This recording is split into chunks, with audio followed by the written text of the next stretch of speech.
Then the third way to humble yourself, ourselves, is to submit to God's dealings. I want to say this very specifically. Let me quote the words of Moses. He said, "Ascribe greatness to our God, the rock. His work is perfect, and all his ways are just. A God of faithfulness and without injustice, righteous and upright is he." Please do not entertain the thought that God has ever been unjust or unfair. He never is. You may think he has been, but you're wrong. Set aside that concept that somehow God owes you something which he hasn't paid you. It'll make all the difference in your approach to him. His work is perfect. He never makes a mistake. And all his ways are just. He's a God of faithfulness and without injustice. Can you say amen to that? Amen. It's so easy when we're under pressure to begin to blame God and say, "God, you haven't treated me right. You haven't answered my prayers. I should have been married by now. Why didn't you send me a husband?" It's not God's fault. Can you say amen to that? Amen. It's very important to understand God is totally and absolutely just. And he never does anything wrong. He never makes a mistake.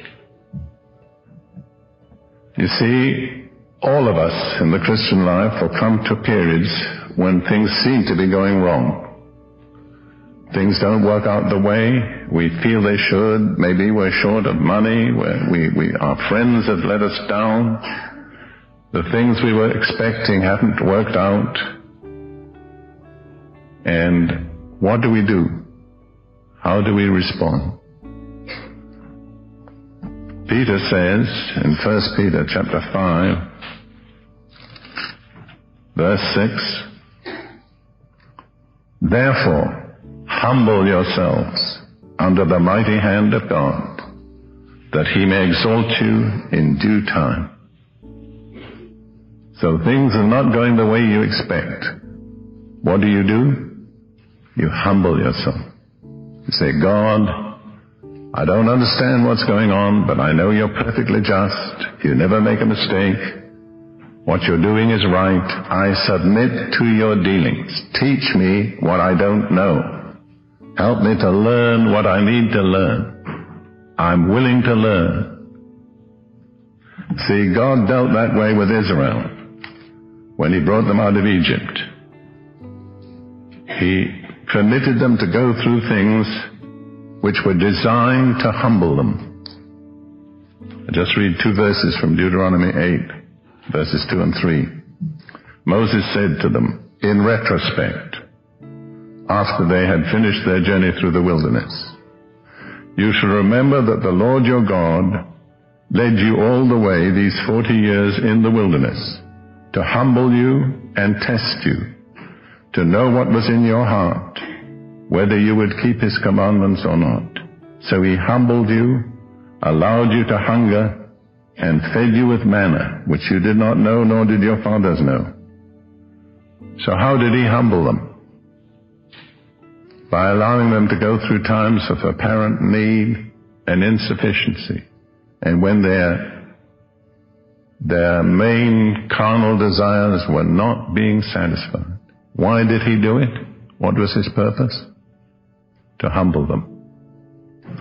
Did he succeed? No, he didn't, really. As far as the generation that perished in the wilderness, they didn't humble themselves. They complained, they murmured, they rebelled, they blamed God. Now listen to me. When you're going through a hard time, don't complain. Don't murmur. Don't say, "God, I can't take this. You're not treating me right." Because you're missing the purpose of God. The purpose of God is to humble you.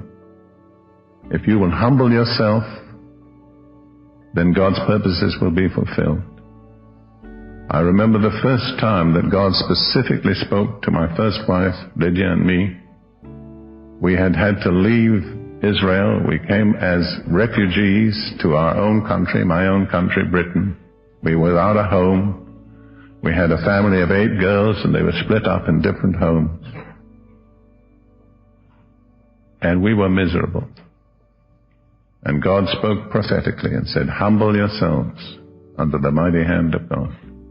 I have to admit it took a long while for me to do it. But it's good advice. When things are going wrong, when you don't get what you want, when it seems that your prayers are not being answered, what do? You humble yourself. God, the fault isn't yours. Show me where I'm wrong. Show me what I need to know. Teach me. I want to learn. I want to be obedient. I want to be submissive.